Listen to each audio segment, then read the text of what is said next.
രാത്രിയിൽ മുത്തശ്ശനും മുത്തശ്ശിയും എത്തുമോളെയും ദേവൂട്ടനെയും കളിപ്പിച്ച് താഴെ ഇരിപ്പുണ്ടായിരുന്നു. ബാക്കി എല്ലാവരും മുകളിലിരുന്നു. അന്നത്തെ ദിവസത്തെ പറ്റിയുള്ള ചർച്ചയിലായിരുന്നു. മതിയിരുന്നത്. സമയം എന്തായെന്ന് വല്ല ബോധവും ഉണ്ടോ? പിള്ളേർക്ക് രണ്ടുപേർക്കും വിശപ്പ് തുടങ്ങിയിട്ടുണ്ടാവും. അതും പറഞ്ഞ് രേവതി എല്ലാവരെയും നോക്കിക്കൊണ്ട് എഴുന്നേറ്റ് മുന്നിലേക്ക് നടക്കുമ്പോൾ ബാക്കി എല്ലാവരും പിന്നിൽ നിന്നും മെല്ലെ എഴുന്നേറ്റ് നടന്നു.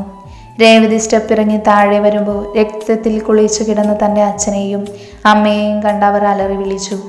അവരുടെ അലറിക്കരച്ചിൽ കേട്ട് അങ്ങോട്ടേക്ക് വന്ന കർണനും അനിരുദ്ധിൻ്റെയും ദത്തൻ്റെയും അവസ്ഥ അതുപോലെ തന്നെയായിരുന്നു.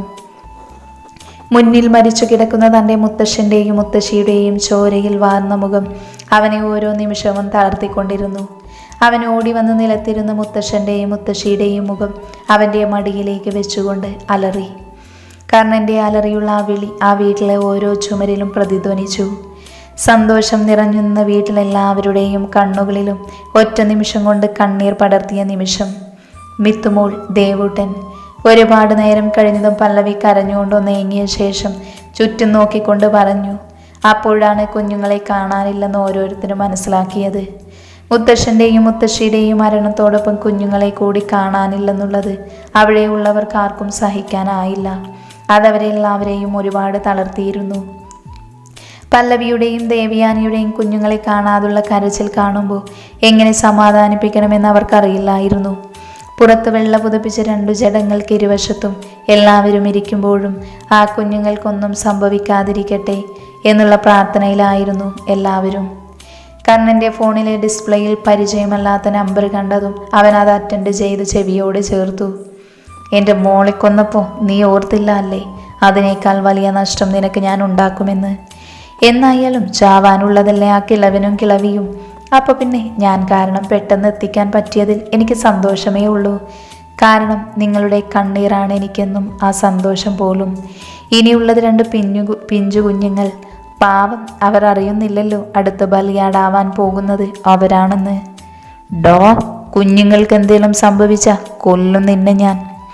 കിടന്നലറാതടാ. അതിനെ അവരെ കൊന്നിട്ടില്ലല്ലോ, പക്ഷെ കൊല്ലും. നീയൊക്കെ ഇവിടെ ഞാൻ പറയുന്ന സമയത്തിനുള്ളിൽ വന്നില്ലെങ്കിൽ ഈ 2ൻ്റെയും ജഡം കൊത്തി നുറുക്കി വല്ല പട്ടിക്കും ഇട്ടുകൊടുക്കും ഞാൻ. ഏറിയ ഇന്ന് 5 മണിക്കൂർ സമയം ഞാൻ നിനക്കൊക്കെ തരുക. അതിനുള്ളിൽ ഞാനും എൻ്റെ ആൾക്കാരുമുള്ള സ്ഥലം കണ്ടുപിടിച്ച് പിള്ളേരെ കൊണ്ട് പോകാൻ പറ്റുമെന്നാണെങ്കിൽ കൊണ്ടുപോയിക്കോ. ഇല്ലെങ്കിൽ അത്രയും പറഞ്ഞ അയാൾ ഫോൺ കട്ടാക്കിയതും കർണൻ ദേഷ്യത്തിൽ അലറി. എന്താടാ, എന്താ? ആരാ വിളിച്ചേ? അനിരുദ്ധ് കർണനെ നോക്കി ചോദിച്ചു. അയാൾ ജനാർദ്ദനൻ, അയാളാണ് വിളിച്ചത്. മുത്തശ്ശനെയും മുത്തശ്ശിയെയും കൊന്നിട്ട് കുഞ്ഞുങ്ങളെ കൊണ്ടുപോയതും അയാളാ. അയാളുടെ മോളെ തീർത്ത സമയത്ത് തന്നെ അയാളെയും കൊന്നിരുന്നെങ്കിൽ ഇപ്പോൾ ഇങ്ങനെ വരില്ലായിരുന്നു. ദത്തൻ അവരെ നോക്കി പറഞ്ഞു. നമുക്ക് സംസാരിച്ചു നിൽക്കാൻ സമയമില്ല. നമുക്ക് മുൻപിൽ 5 മണിക്കൂർ മാത്രമേ ഉള്ളൂ. അതിനുള്ളിൽ അവരെവിടെയുണ്ടെന്ന് കണ്ടുപിടിച്ച് കുഞ്ഞുങ്ങളെ രക്ഷിച്ചേ പറ്റൂ. ഇല്ലെങ്കിൽ ചിലപ്പോൾ കുഞ്ഞുങ്ങളെയും നഷ്ടമായെന്നിരിക്കും നമുക്ക്. കർണൻ അത് പറയുമ്പോൾ ഇതെല്ലാം കേട്ട് ഞെട്ടിക്കൊണ്ട് പല്ലവി ദത്തൻ്റെ പിന്നിൽ നിൽപ്പുണ്ടായിരുന്നു. അവൾ പാഞ്ഞു വന്ന് കർണൻ്റെ കോളറിൽ പിടിച്ചു വലിച്ചുകൊണ്ട് പറഞ്ഞു. എനിക്ക് മിത്തുമോളെയും ദേവൂട്ടനെയും വേണം. കൊണ്ടുതാ. ഞങ്ങൾക്ക് ഞങ്ങളുടെ മക്കളെ. അവരെ കൂടി നഷ്ടപ്പെടുത്താനാവില്ല. ഞങ്ങൾക്ക് ഞങ്ങളുടെ കുഞ്ഞുങ്ങളെ വേണം. അത്രയും പറഞ്ഞ് കർണൻ്റെ ഷർട്ടിൽ പിടിച്ചുലച്ചുകൊണ്ട് നിലത്തേക്ക് ബോധമറഞ്ഞു വീണ പല്ലവിയെ കർണൻ തൻ്റെ 2 കൈയിലും എടുത്ത് അകത്തേക്ക് കിടത്തി. അവൾക്ക് ചുറ്റും ജീവനറ്റ ശരീരം പോലെ ദേവയാനിയും അർച്ചനയും കാർത്തികയും സൂര്യയും ഉണ്ടായിരുന്നു. കർണൻ വരുമ്പോൾ മുത്തശ്ശൻ്റെയും മുത്തശ്ശിയുടെയും ജഡത്തിനു മുൻപിൽ തന്നെ ഗോവർദ്ധനും രേവതിയും ഗീതയും മഹേശ്വരിയും ഇരിപ്പുണ്ടായിരുന്നു. കർണൻ ഗോവർദ്ധൻ്റെ അടുത്തായി വന്നുകൊണ്ട് പറഞ്ഞു. ഞങ്ങൾ പോകുക. കുഞ്ഞുങ്ങളെയും കൊണ്ടേ മടങ്ങി വരൂ. അതുവരെ അച്ഛൻ ഇവിടുത്തെ കാര്യങ്ങൾ പ്രത്യേകം നോക്കണം. അത്രയും പറഞ്ഞ് ആരെയും നോക്കാതെ കർണൻ അവിടെ നിന്ന് പോകുമ്പോൾ അവന് പിന്നാലെ തന്നെ ദത്തനും അനിരുദ്ധും ചെന്നിരുന്നു. എവിടുന്ന് തുടങ്ങണമെന്നൊരു പിടിയുമില്ലായിരുന്നു അവർക്ക്.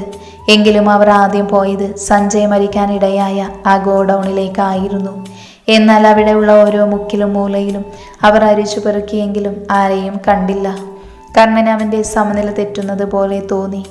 ജനാർദ്ദനൻ വിളിച്ച നമ്പറിൽ തിരിച്ചു വിളിച്ചു നോക്കിയെങ്കിലും കിട്ടിയിരുന്നില്ല. ഇപ്രാവശ്യം കർണൻ ദേഷ്യം സഹിക്കാതെ കാറിൻ്റെ ബോണറ്റിൽ ആഞ്ഞു ചവിട്ടി. പല്ലവി കണ്ണുകൾ തുറന്നതും തന്നെ അവൾ എന്തോ ഉറപ്പിച്ചതുപോലെ ബെഡിൽ നിന്നും ചാടി എഴുന്നേറ്റ് പുറത്തേക്ക് ഓടി. അവൾക്ക് പിന്നാലെ തന്നെ അർച്ചനയും കാർത്തികയും വന്നെങ്കിലും അവൾ വൃന്ദാവനത്തിൻ്റെ ഗേറ്റ് കടന്ന് പുറത്തേക്ക് ഓടി. അർച്ചനയും കാർത്തികയും അവൾക്ക് പിന്നാലെ വന്ന് പല്ലവിയെ പിടിച്ചു നിർത്തി. നീ ഇതെവിടെ പോകുക പല്ലവി? ഏട്ടന്മാർ പോയിരിക്കുവല്ലേ അവരെ കണ്ടുപിടിക്കാൻ. ഏട്ടന്മാർ കൊണ്ടുവരും മിത്തുമോളെയും ദേവൂട്ടനെയും. പക്ഷെ അവരെവിടെയെന്നറിയാതെ എങ്ങനെ കണ്ടുപിടിക്കാൻ ആ കുഞ്ഞുങ്ങളെ? ആ ദുഷ്ടന്മാർ എവിടെയുണ്ടെന്ന് അവർക്കറിയാം. അവർ പറഞ്ഞേ മതിയാവൂ. നീ ഇതാരെ പറ്റിയാ പറയുന്നേ? എൻ്റെ അമ്മ എന്ന് പറയുന്ന ആ ദുഷ്ട സ്ത്രീയില്ലേ, അവർക്കറിയാം അയാൾ എവിടെയുണ്ടെന്ന്. എന്നെ അവിടെ ഒന്ന് കൊണ്ടുപോകാമോ അവരുടെ വീട്ടിലേക്ക്? എനിക്ക് ആ സ്ത്രീയുടെ മുഖത്ത് നോക്കി ചോദിക്കണം എൻ്റെ കുഞ്ഞുങ്ങൾ എവിടെയാണെന്ന്. സുപ്രിയയുടെ മാലയിട്ട ഫോട്ടോയിൽ നോക്കിയിരിക്കുമ്പോഴായിരുന്നു പുറത്തൊരു വണ്ടിയുടെ സൗണ്ട് കേട്ടത്. ഊർമിള പുറത്തേക്ക് ഇറങ്ങി വരുമ്പോൾ തന്നെ കണ്ടു വണ്ടിയിൽ നിന്നും ഇറങ്ങി തനിക്ക് നേരെ വന്ന പല്ലവി. അവൾക്ക് പിന്നാലെ തന്നെ അർച്ചനയും കാർത്തികയും ഉണ്ടായിരുന്നു. പല്ലവിയെ കണ്ടതും അവർ ദേഷ്യത്തിൽ അവൾക്ക് നേരെ ചീറി. ആരോട് ചോദിച്ചിട്ടാടി നീയൊക്കെ ഇങ്ങോട്ടേക്ക് വന്നത്? എൻ്റെ മോളെ കൊന്നു തിന്നപ്പോൾ സമാധാനമായല്ലോ നിനക്കൊക്കെ. നോക്കിക്കോ, എൻ്റെ മോൾക്ക് പകരം നിന്റെ മോള് തന്നെ ചാവുമടി, ഇല്ലെങ്കിൽ കൊന്നിരിക്കും ജയേട്ടൻ. അവരുടെ ഒരു മോള്, സ്വന്തം രക്തത്തിൽ പിറന്ന മക്കളെയും ഭർത്താവിനെയും ഉപേക്ഷിച്ച് സ്വന്തം ലൈഫ് തേടിപ്പോയ നിങ്ങൾക്ക് മോളോ? സ്വന്തം മക്കളെ സ്നേഹിക്കാത്ത നിങ്ങളാണോ അന്യൻ്റെ മകളെ സ്നേഹിക്കുന്നത്?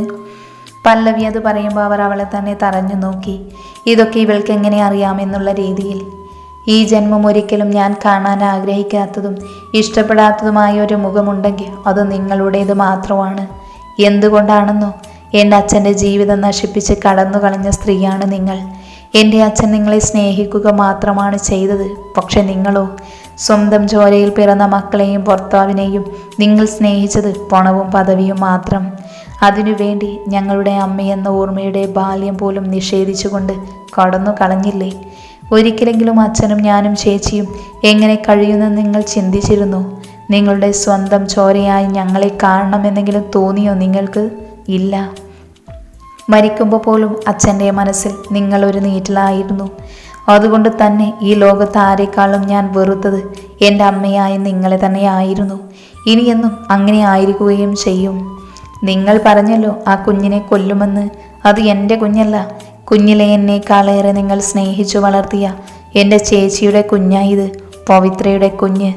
സ്വന്തം പേരക്കുട്ടിയെ തന്നെ കൊല്ലണമെന്നാണെങ്കിൽ കൊന്നോ നിങ്ങൾ അതല്ല അതിനപ്പുറവും ചെയ്യുമെന്ന് ഞങ്ങൾക്കറിയാം. കുഞ്ഞുനാൾ തൊട്ട് നിങ്ങൾ കാരണം ഒരുപാട് വേദനകൾ സഹിച്ച ഞങ്ങളുടെ അച്ഛൻ ഞങ്ങളെ വളർത്തിയത്.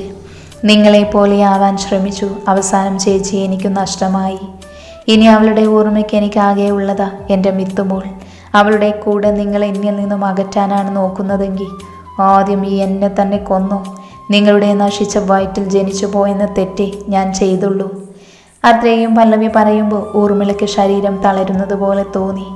ഇത്രയും നാൾ സ്വന്തം മോളുടെ ജീവിതമാണല്ലോ താൻ തകർക്കാൻ കൂട്ടുനിന്നതെന്നോർത്ത് അവൾക്കുള്ളിൽ ആദ്യമായി വേദന തോന്നി. അവർ പല്ലവിയുടെ അടുത്തായി വന്നു നിന്നുകൊണ്ട് അവൾക്ക് നേരെ കരങ്ങൾ നീട്ടിക്കൊണ്ട് പറഞ്ഞു, മോളെ, എനിക്കറിയില്ലായിരുന്നു നീ എൻ്റെ മോളാണെന്ന്. മിത്തുമോൾ എൻ്റെ പവിത്ര മോളുടെ കുഞ്ഞാണെന്നും ബാക്കി അവർ പറയും മുന്നേ അവൾക്ക് നേരെ അവൾ ചീറി. തൊട്ടു പോകരുത് നിങ്ങളെന്നെ. പോരാത്തതിന് നിങ്ങളെന്നെ മോളെന്ന് വിളിക്കണമെന്നില്ല. ആ വിളി നിങ്ങളുടെ വായിൽ നിന്നും കേൾക്കുന്നത് എനിക്ക് തന്നെ അറപ്പ് തോന്നുക. ഇത്രയും നാളില്ലാത്ത സ്നേഹം അത് നിങ്ങളിപ്പോൾ കാണിക്കേണ്ട യാതൊരു ആവശ്യവുമില്ല. അതെനിക്ക് വേണ്ട. പക്ഷേ എനിക്ക് വേണം മിത്തുമോളെയും ദേവൂട്ടനെയും. നിങ്ങളെനിക്കും എൻ്റെ അച്ഛനും ചെയ്ത ദ്രോഹത്തിന് പ്രായശ്ചിത്തമായിട്ടെങ്കിലും എനിക്ക് അവരെ തിരിച്ചു തന്നേ പറ്റൂ. അവരെ എനിക്ക് തിരിച്ചു തരാൻ. ഊർമിളയിൽ നിന്നും ജനാർദ്ദൻ എവിടെയുണ്ടെന്നറിഞ്ഞതും തന്നെ കാർത്തിക കർണനെ അപ്പോൾ തന്നെ വിളിച്ച് കാര്യം പറഞ്ഞിരുന്നു. കർണൻ നേരെ വണ്ടി ജനാർദ്ദനൻ്റെ ഗോതയിലേക്ക് വിട്ടു. ഫോറസ്റ്റ് വനത്തിലുള്ള ഒരാളൊഴിഞ്ഞ കെട്ടിടത്തിലായിരുന്നു ജനാർദ്ദൻ അയാളുടെ ആളുകളുടെ സഹായത്തോടെ മിത്തുമോളെയും ദേവൂട്ടനെയും അവിടേക്ക് കൊണ്ടുവന്നത്. സിറ്റിയിൽ നിന്നും ഒരുപാട് ഉള്ളിലായതുകൊണ്ട് പെട്ടെന്നാർക്കും അവിടേക്ക് കണ്ടുപിടിച്ചു വരാൻ കഴിയില്ലായിരുന്നു. കാടിൻ്റെ ഏകദേശം ഉള്ളിലെത്തിയതും തന്നെ മുന്നോട്ട് വണ്ടി പോകാത്ത വിധം യാത്ര തടസ്സപ്പെട്ടിരുന്നു. ദത്ത, ഇവിടെ അടുത്ത് എവിടെയോ ആണ് അവർ ഉള്ളത്. ഇവിടുന്ന് വണ്ടിയിൽ പോകാൻ എനിക്ക് കഴിയില്ല. അതുകൊണ്ട് തന്നെ നമുക്ക് 3 പേർക്ക് 3 ദിശയിലൂടെ സഞ്ചരിച്ച് അവിടെ എത്തിയേ പറ്റൂ. ഇത്തവണ അയാളുടെ സർവനാശം കണ്ടിട്ടായിരിക്കണം കുഞ്ഞുങ്ങളെയും കൊണ്ട് നമ്മൾ കാടിറങ്ങുന്നത്. അത്രയും പറഞ്ഞ് കണ്ണൻ പുറത്തേക്ക് ഇറങ്ങുമ്പോൾ അവന് പിന്നാലെ അവരും ഇറങ്ങിയിരുന്നു. കർണന്റെ നിർദ്ദേശപ്രകാരം അവർ ഓരോരുത്തരും ഓരോ വഴിക്ക് തന്നെ കാടിൻ്റെ നടുക്കുള്ള ആളൊഴിഞ്ഞ കെട്ടിടത്തിലേക്ക് പാഞ്ഞു. ദത്തനും കർണനും അനിരുദ്ധും ആ കെട്ടിടത്തിന്റെ 3 ഭാഗങ്ങളിലായി നിലയുറപ്പിച്ചു. എന്നാൽ ചുറ്റും ജനാർദ്ദന്റെ ആൾക്കാരായിരുന്നു. അതുകൊണ്ട് തന്നെ അവരെ വെട്ടിച്ച് അകത്തേക്ക് കടക്കാൻ ഓരോ ആൾക്കാരെ അടുത്തു നിൽക്കുന്ന അവരുടെ കൂട്ടാളികൾക്ക് പോലും മനസ്സിലാക്കാത്ത വിധം വാപൊത്തി പിടിച്ചു. കാടിന്റെ പിന്നിലേക്ക് കൊണ്ടുവന്ന് കർണനും ദത്തനും അനിരുദ്ധും ചേർന്ന് കൊന്നുകൊണ്ടേയിരുന്നു. അവസാനം പുറത്ത് ഒരാൾ കൂടെ അവശേഷിക്കുമ്പോൾ 3 പേരും ഒത്തായി ചേർന്ന് അവന്റെ കഴുത്ത് ഞെരിച്ച് കൊന്ന് പിന്നിലേക്ക് വലിച്ചെറിഞ്ഞു. നിങ്ങൾ ഇതുവഴി ചെല്ല്, ഞാൻ ആ വഴി വന്നോളാം. അത്രയും പറഞ്ഞ് കർണൻ പിന്നിലൂടെ പോകാൻ നിൽക്കുമ്പോൾ അനിരുദ്ധ വിളിച്ചു, കർണ സൂക്ഷിക്കണം. അതിനവനൊരു ചിരിയാണ് നൽകിയത്. അനിരുദ്ധും ദത്തനും അകത്തേക്ക് വരുമ്പോൾ ഫുൾ ഇരുട്ട് നിറഞ്ഞതായിരുന്നു. അവർ ഓരോ ചുവടുമെല്ലെ ശ്രദ്ധയോടെ ശബ്ദമുണ്ടാക്കാതെ അകത്തേക്ക് വരുമ്പോൾ പെട്ടെന്ന് മുന്നിൽ ലൈറ്റ് തെളിഞ്ഞു. ഒപ്പം 2 ചെയറിലായി വായിൽ പ്ലാസ്റ്റർ ഒട്ടിച്ച നിലയിൽ മിത്തുമോളും ദേവൂട്ടനും. കുഞ്ഞുങ്ങൾ രണ്ടും നന്നായി പേടിച്ച് കരഞ്ഞിട്ടുണ്ട് എന്നവരുടെ കോലം കണ്ടാൽ തന്നെ അറിയാം. കുഞ്ഞുങ്ങളുടെ നിലവിളി പുറത്തു കേൾക്കാതിരിക്കാൻ അവരുടെ പ്ലാസ്റ്റർ ഇട്ടൊട്ടിച്ചിരിക്കുന്നത് കണ്ടതും സഹിച്ചില്ല. ദത്തനും അനിരുദ്ധും അവർക്കടുത്തേക്ക് പാഞ്ഞതും അവർക്ക് പിന്നിലായി വന്ന 2 പേർ അവരുടെ കരങ്ങൾ പിടിച്ച് പിന്നിലേക്ക് ലോക്ക് ചെയ്യുമ്പോൾ വേറെ 2 പേര് ചേർന്ന് വലിയ ഇരുമ്പ് ദണ്ട് കൊണ്ട് അവരുടെ വയറ്റിലും ദേഹത്തും കാലിലുമെല്ലാം ആഞ്ഞടിച്ചു. ദേഹത്തിൽ നിന്നും ചോര വാർന്നൊലിക്കുന്നതിനോടൊപ്പം അവർ നിലത്തേക്ക് വേച്ചു പോയിരുന്നു. അപ്പോഴേക്കും ജനാർദ്ദനൻ അവർക്ക് മുന്നിലേക്ക് വന്നുകൊണ്ട് പറഞ്ഞു, ഇത്ര വേഗം തന്നെ നീയൊക്കെ മുട്ടുകുത്തുമെന്ന് ഞാൻ കരുതിയില്ല. സാരമില്ല, ഈ പിള്ളേർക്ക് മുന്നേ നിന്നെയൊക്കെ 2നെയും തന്നെ ആദ്യമായി ഞാൻ പരലോകത്തേക്ക് അയച്ചേക്കാം. അതിനു മുന്നേ അവനെ കൂടെ കിട്ടണം എനിക്ക്. നിന്റെയൊക്കെ കർണൻ എവിടെടാ എൻ്റെ മോളെ കൊന്ന പന്ന മോൻ? അത്രയും പറഞ്ഞ് അയാൾ ദത്തന് നേരെ കൈ ഉയർത്തിയതും അയാളുടെ ശരീരത്തിൽ നിന്നും അയാളുടെ കരം അടർന്ന് മുന്നിൽ വീണ് കിടന്ന് പിടയ്ക്കുന്നതാണ് കണ്ടത്. അത് കണ്ട ദത്തൻ്റെയും അനിരുദ്ധിൻ്റെയും ചുണ്ടിൽ നിറഞ്ഞു നിന്നത് പുഞ്ചിരിയാണെങ്കിൽ അയാൾ അത് കണ്ട് അലറി. കൂടാതെ അയാളുടെ കൂട്ടാളികളെല്ലാം ആ കാഴ്ച കണ്ട് പേടിച്ച് അവിടെ നിന്നും ഓടിയിരുന്നു. ജനാർദ്ദന് തൻ്റെ തല മരവിക്കും പോലെ തോന്നി. അയാൾ ചുറ്റും നോക്കി ആരെയും തന്നെ കാണാനില്ല. എന്നാൽ ഒരു കൈ നഷ്ടമായെങ്കിലും അയാൾ വീണ്ടും ദേഷ്യത്തിൽ മറ്റേ കരം കൊണ്ട് മിത്തുമോൾക്ക് നേരെ തിരിയാനാഞ്ഞതും അതും അയാൾക്ക് മുന്നിൽ അടർന്നു വീണു. അയാൾ വേദനയോടെ ഒരു ഭ്രാന്തനെ പോലെ അലറിയതും കയ്യിൽ അരിവാളും പിടിച്ച് കാലഭൈരവനെ പോലെ മുന്നിൽ നിൽക്കുന്ന കർണനെയാണ് കണ്ടത്. കർണൻ അയാൾക്ക് മുന്നിൽ വന്ന് നിൽക്കുമ്പോൾ അയാൾ തല ഉയർത്തി അവനെ നോക്കിക്കൊണ്ട് ചീറി, ഇടോ, 2 കര നഷ്ടമായിട്ടും തൻ്റെ ഉള്ളിലെ വാശി അത് സമ്മതിക്കണം. നിന്നെ പോലെ അത് ചെയ്യും ഇത് ചെയ്യുമെന്ന് പറഞ്ഞ് കൊല്ലില്ല കർണൻ. എനിക്ക് എന്ത് തോന്നുന്നുവോ അത് ചെയ്ത് കാണിച്ച ശീലം. എൻ്റെ പെണ്ണിനെ കൊന്നു, അച്ഛനെ കൊന്നു, ഇപ്പോൾ മുത്തശ്ശൻ മുത്തശ്ശി അവരെ നീ കൊന്നു കളഞ്ഞു. എന്നിൽ നിന്ന് മാത്രമല്ല ആയിരിക്കുന്ന ദേവൂട്ടന് നീ അച്ഛനില്ലാതാക്കി കളഞ്ഞില്ലട പന്ന മോനെ. പോരാത്തതിന് ദത്തൻ്റെ അച്ഛൻ മുത്തശ്ശൻ മുത്തശ്ശി എല്ലാവരെയും കൊന്നില്ല നീ. എല്ലാവരെയും കൊന്നു നിന്ന് സന്തോഷത്തോടെ ജീവിക്കാമെന്ന് കരുതിയോ? നിനക്കും നിന്റെ മോൾക്ക് വേണ്ടി നീ പ്രാന്തനെ പോലെ വെട്ടിപ്പിടിച്ചതല്ല. അവളുടെ മരണത്തിൽ കൂടെ നിനക്ക് നഷ്ടമാക്കി തന്നില്ല ഞാൻ. ഇനി നിന്റെ അവസാനം അത് ഞാൻ മുന്നേ തീരുമാനിച്ചതാ. ഞാൻ പറഞ്ഞതല്ലേ നിന്നെ കൊല്ലുന്നത് എങ്ങനെയെന്ന്. പറയില്ല, അത് കർണൻ ചെയ്ത് കാണിക്കുകയേ ഉള്ളൂ എന്നത്രയും പറഞ്ഞ് കർണൻ അയാളുടെ ഓരോ കാലുകളായി വെട്ടിമാറ്റി. ശരീരത്തിൽ നിന്നും കൊഴുത്ത ചോരയ്ക്കൊപ്പം അയാളുടെ നിലവിളിയും ജീവനും പുറത്തേക്ക് വന്നു. അവസാനം അയാളുടെ തല തന്നെ വെട്ടിയിടുമ്പോൾ അയാളിലെ അവസാന ശ്വാസവും നിലച്ചിരുന്നു. കുറച്ച് വർഷങ്ങൾക്കിപ്പുറം. മിത്തുമോളെ, അവിടെ നിൽക്കാൻ പല്ലവി മിത്തുമോളുടെ പിന്നാലെ ഓടിക്കൊണ്ട് പറഞ്ഞു. എന്നാലുണ്ടോ ആള് കേൾക്കുന്നു. അവൾ മുന്നിലേക്ക് തന്നെ പാഞ്ഞു. അവസാനം പല്ലവി അവളെ കൈയോടെ പിടിച്ച് മുന്നിലേക്ക് നിർത്തി കടുപ്പിച്ച് തന്നെ ഒന്ന് നോക്കി. എന്നാൽ മിത്തുമോളുണ്ടോ അവളെ ഒരു ഭാവവ്യത്യാസവും പോലും ഇല്ലാതെ തന്നെ നോക്കി. നിന്നോട് എത്ര നേരമായി പറയുവാൻ ഞാൻ ഈ ഡ്രസ്സ് മാറ്റി ഇതിടാൻ? കയ്യിലിരുന്ന ഡ്രസ്സ് അവൾക്ക് നേരെ കാണിച്ചുകൊണ്ട് പല്ലവി പറഞ്ഞു. അവരൊക്കെ മിയുവാവയുടെ പിറന്നാളിന് ഇപ്പോൾ ഇങ്ങെത്തും. അപ്പോൾ മിയുവിൻ്റെ ചേച്ചിക്കുട്ടി ഇങ്ങനെ നിന്നാലേ മിയോസിന് സങ്കടം ആവില്ലേ? അയ്യോ, മിയുവിന് സങ്കടം വരുമോ? മിത്തുമോൾ വായിൽ കരങ്ങൾ വെച്ചുകൊണ്ട് ചോദിച്ചു. പിന്നെ സങ്കടം വരാതെ എങ്ങനെ ഞാൻ മാറ്റാം എൻ്റെ ചക്കര മിത്തുമോൾ. അത് പറഞ്ഞ് പല്ലവി അവളെയും കൊണ്ട് അകത്തേക്ക് പോയിരുന്നു. കർണൻ ഒരുങ്ങി താഴേക്ക് വരുമ്പോൾ കർണൻ്റെയും പല്ലവിയുടെയും പ്രണയത്തിൻ്റെ അംശമായി പിറന്ന അവരുടെ മിയുമോളുടെ 1ാം പിറന്നാൾ കൂടാൻ എല്ലാവരും എത്തിയിരുന്നു. അന്നത്തെ സംഭവത്തിനു ശേഷം മുത്തശ്ശൻ്റെയും മുത്തശ്ശിയുടെയും മരണാനന്തര ചടങ്ങുകൾ കഴിഞ്ഞ് കുറച്ച് ദിവസം കൂടെ എല്ലാവരും അവിടെ തന്നെ നിന്നിരുന്നു. സഞ്ജയുടെ ജീവൻ നിലനിൽക്കുന്ന ആ വീട്ടിലേക്ക് ദേവൂട്ടനെയും കൊണ്ട് അടുത്ത ദിവസം തന്നെ ദേവയാനി പോയിരുന്നു. അവളോട് കുറച്ചുനാൾ കൂടെ അവിടെ നിൽക്കാൻ എല്ലാവരും പറഞ്ഞെങ്കിലും അവൾ തയ്യാറായില്ല. അവൾക്ക് സഞ്ജയ് അവൾക്ക് മകനും വേണ്ടി നിർമ്മിച്ച ആ വീട്ടിൽ തന്നെ അവൾ മരിക്കും വരെ കഴിയണമെന്ന് പറഞ്ഞു പോയിരുന്നു. കർണനും പല്ലവിയും ചേർന്ന് തന്നെ അവളെ അവിടെ കണ്ട് ആക്കുകയും ചെയ്തു. ദീപകിനൊപ്പം സൂര്യയുടെ വിവാഹം കഴിഞ്ഞതും ആ ഇടയ്ക്ക് തന്നെ അനിരുദ്ധിൻ്റെയും അർച്ചനയുടെയും വിവാഹം കയ്യോടെ നടത്തി. ഒപ്പം അവരുടെ അതേ മുഹൂർത്തത്തിൽ തന്നെ കാർത്തികയുടെയും അനിരുദ്ധിൻ്റെയും അനിയൻ അർജുവിൻ്റെയും കല്യാണം നടന്നു. ദത്തൻ കൂടെ ഒരു കുടുംബമാവണമെന്ന് എല്ലാവരും ആഗ്രഹിച്ചു. എന്നാൽ അതിനോട് അവൻ താല്പര്യം കാണിച്ചില്ല. അവസാനം മഹേശ്വരിയുടെ നിർബന്ധം കാരണം അവൻ കല്യാണത്തിന് സമ്മതിച്ചു. അവൻ്റെ അമ്മയ്ക്ക് ആരെയാണോ ഇഷ്ടപ്പെടുന്നത് ആ പെൺകുട്ടിയെ കല്യാണം കഴിക്കാൻ തയ്യാറാണെന്ന്. പക്ഷേ അങ്ങനെ ഒരാളെ ഇതുവരെ മഹേശ്വരിക്ക് കിട്ടിയിട്ടില്ല. ഊർമിള ഇപ്പോൾ ജയിലിലാണ്. സ്വന്തം മകൾക്ക് വേണ്ടി അവർ പ്രായശ്ചിത്തം ചെയ്തു. ജനാർദ്ദനെ അവരാണ് കൊന്നതെന്ന് പറഞ്ഞ് സ്വയം ശിക്ഷ ഏറ്റുവാങ്ങി. എന്നാൽ പല്ലവിക്ക് അവരോടൊരു അലിവും തോന്നിയില്ല. തൻ്റെ അച്ഛനോടും അവളോടും ചെയ്തതിന് ഇത് കുറഞ്ഞു പോയെന്നുള്ള ധാരണ മാത്രമായിരുന്നു അവളിൽ നിറഞ്ഞു നിന്നത്. കഴിഞ്ഞു പോയതൊരു ഓട്ടപ്രദക്ഷിണം പോലെ ഓർത്തുകൊണ്ട് കർണൻ മുന്നിലേക്ക് നോക്കുമ്പോൾ ഗോവർദ്ധനൻ, രേവതി, ഗീത, അനിരുദ്ധ്, അർച്ചന, കാർത്തിക, അർജുൻ, സൂര്യ, ദീപക്, മഹേശ്വരി, ദത്തൻ, ദേവയാനി എല്ലാവരും മുന്നിൽ തന്നെ ഉണ്ടായിരുന്നു. അപ്പോഴും അവൻ്റെ കണ്ണുകൾ പല്ലവിക്കും അവൻ്റെ മക്കൾക്കുമായി തിരഞ്ഞു. മുന്നിലെ അടഞ്ഞ ഡോറ് തുറന്ന് പുറത്തു വന്ന് നിൽക്കുന്ന മിത്തുമോളെ എല്ലാവരും വിടർന്ന കണ്ണുകളോടെ നോക്കി.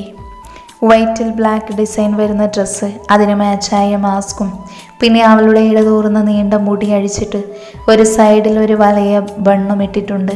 കാണാൻ വല്ലാത്തൊരു ചേല് തോന്നി. കർണൻ അവളെ അടുത്തേക്ക് വിളിച്ചതും അവൾ മാസ്ക് ഊരി മാറ്റി കർണൻ്റെ അടുത്തേക്ക് ഓടി വന്നു. കർണൻ അവളെ എടുത്തുയർത്തി ഇരു കവളിലും ഉമ്മ നൽകുമ്പോൾ അവളും തിരിച്ച് അവൻ്റെ കവളികളിൽ ചുംബനം നൽകിയിരുന്നു. അമ്മയും മിയൂട്ടിയും എവിടെ? അത് ചോദിക്കുമ്പോൾ അവൾ ഡോറിൻ്റെ അടുത്തായി കരങ്ങൾ ചൂണ്ടിക്കാണിച്ചു. സുന്ദരിയായി ഒരുങ്ങി വരുന്ന പല്ലവിയെ കണ്ടതും കർണൻ്റെ കണ്ണുകൾ വിടർന്നു. അവൻ ഒരു നിമിഷം അവളെ തന്നെ മതിമറന്ന് നോക്കി നിൽക്കുമ്പോഴായിരുന്നു പല്ലവിയുടെ കയ്യിലിരിക്കുന്ന മിയമോളുടെ സൗണ്ട് അവനെ അവളിൽ നിന്നും നോട്ടം മാറ്റിയത്. പല്ലവിയുടെ കയ്യിൽ ഇരുന്നു കൊണ്ട് തന്നെ അവൾ തൻ്റെ അച്ഛനെ ഒന്ന് നോക്കി. കർണൻ ഇടത്തെ കരം കൊണ്ട് മിയമോളെയും പല്ലവിയിൽ നിന്ന് വാങ്ങി അവൻ്റെ നെഞ്ചിലേക്ക് ചേർത്തു പിടിച്ചു. അല്ല, ദേവൂട്ടൻ എവിടെ? പല്ലവി അത് ചോദിച്ചതും എല്ലാവരും ദേവൂട്ടനെ തിരയാൻ തുടങ്ങി.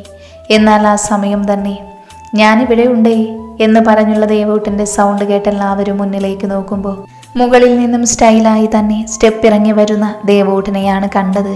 അതും ഒരു ഫിലിം സ്റ്റാർ ലുക്കിൽ തന്നെ. ഇന്ന് പല്ലവി അമ്മയുടെ ദേവൂട്ടൻ സുന്ദരിയായിട്ടുണ്ടല്ലോ. ഞാൻ അല്ലെങ്കിലും സുന്ദരനാണല്ലോ. കുറുമ്പ വാ വന്നേ, ഇനി നമുക്ക് കേക്ക് കട്ട് ചെയ്യാം. ഇപ്പോൾ തന്നെ ഒരുത്തി കേക്ക് കണ്ട നേരം തൊട്ട് എൻ്റെ ഷർട്ട് മൊത്തം ഉറിഞ്ഞു വലിക്കുന്നുണ്ട്. കേക്ക് കൊടുത്തില്ലെങ്കിൽ സ്വന്തം തന്തയാണെന്ന് പോലും ഓർക്കാതെ ഇവൾ എന്നെ തന്നെ കടിച്ചു തിന്നുമെന്ന ലക്ഷണമാ കാണുന്നേ. നിന്റെ അല്ലേടാ മോള്, അപ്പോൾ ഇങ്ങനെ ആയില്ലെങ്കിലേ അതിശയമുള്ളൂ. അത്രയും പറഞ്ഞ് അനിരുദ്ധ ചിരിക്കുമ്പോൾ അവനൊപ്പം തന്നെ എല്ലാവരും പങ്കുചേർന്നു. മിയുവിൻ്റെ പേരെഴുതിയിരുന്ന പിറന്നാൾ കേക്ക് കർണനും പല്ലവിയും അവളെ ചേർത്ത് പിടിച്ചു മുറിക്കുമ്പോൾ അവർ ഇരുവരുടെ സൈഡിലായി തന്നെ മിത്തുമോളും ദേവൂട്ടനും നിന്നിരുന്നു. പിന്നെ അങ്ങോട്ട് ആഘോഷമായിരുന്നു. എല്ലാവരും കുറച്ചുനാൾ കഴിഞ്ഞൊത്തുകൂടിയ സന്തോഷം. എല്ലാവരും മതിമറന്ന് ആഘോഷിക്കുമ്പോഴായിരുന്നു മുന്നിൽ അവരെ അമ്പരപ്പിച്ച കാഴ്ച കണ്ടത്. അത് മറ്റൊന്നുമല്ല, ദേവൂട്ടൻ്റെ അടുത്തിരിക്കാൻ തല്ലുകൂടുന്ന മിത്തുമോളും മിയുവും. മിത്തുമോളാണെങ്കിൽ ദേവൂട്ടൻ്റെ അടുത്ത് തന്നെ ഇരിക്കുന്നുണ്ട്. ദേവൂട്ടൻ്റെ കയ്യിൽ പിടിച്ച് മിത്തുമോൾ കളിക്കുന്നത് കാണുമ്പോൾ ദേവൂട്ടൻ്റെ മടിയിൽ സ്ഥാനം ഉറപ്പിച്ചിരുന്ന മിയുവിന് സഹിച്ചില്ല. അവൾ കലിപ്പിൽ തന്നെ ദേവൂട്ടനെ നോക്കുന്നു, ഇടയ്ക്കിടയ്ക്ക് മിത്തുവിനെയും.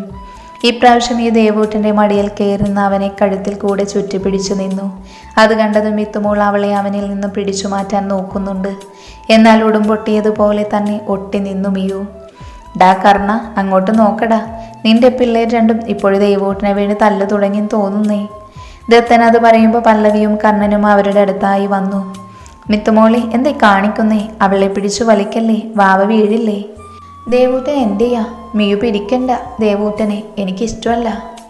അവൾ കുഞ്ഞല്ലേ, അവൾ അവിടെ ഇരുന്നോട്ടെ. വേണ്ടമ്മ, എടുത്തോണ്ട് പോ മിയുവിനെ, ദേവൂട്ടന് വേദനിക്കും ഇങ്ങനെ പിടിച്ചാ. മിയുവിനെ ഒരുവിധം പാടുപെട്ട് പല്ലവി ദേവൂട്ടനിൽ നിന്നും അടർത്തിയെടുക്കുമ്പോൾ അവൾ നല്ല കരച്ചിലായിരുന്നു. ദേവൂട്ടനാണെങ്കിൽ ഒന്നും മനസ്സിലാവാതെ അവിടെ തന്നെ ഇരിക്കുവാണ്. മിയു പോയതും ദേവൂട്ടൻ്റെ തോളിൽ ചാഞ്ഞ് കയ്യിലിരുന്ന ടെഡി ബിയറും വെച്ച് മിയുമോളെ കോക്രി കാണിച്ച് കളിക്കുവായിരുന്നു മിത്തുമോൾ. ഇത് കണ്ടതും മിയുമോൾ പല്ലവിയുടെ കയ്യിൽ കിടന്ന് കുതറാൻ തുടങ്ങി. അവസാനം അനിരുദ്ധും അർച്ചനയും ചേർന്ന് മിയുവിനെ എടുത്ത് പുറത്തേക്ക് കൊണ്ടുപോകുമ്പോൾ കർണൻ ദേവൂട്ടൻ്റെ അടുത്തായി വന്നിരുന്ന് ചോദിച്ചു, ദേവൂട്ടന് മിത്തുമോളെയാണോ മിയുവിനെയാണോ ഇഷ്ടം? എനിക്ക് രണ്ടുപേരെയും ഇഷ്ടമാ. ബെസ്റ്റ്, നീ സഞ്ജയുടെ മോൻ തന്നെ. അത് പറയുമ്പോൾ അവിടെ നിന്ന് എല്ലാവരിലും ആ ചിരി പടർന്നു. അപ്പോഴും മിത്തുമോളുടെ കരം ദേവൂട്ടനിൽ നിന്നും അവൾ അടർത്തി മാറ്റിയിരുന്നില്ല.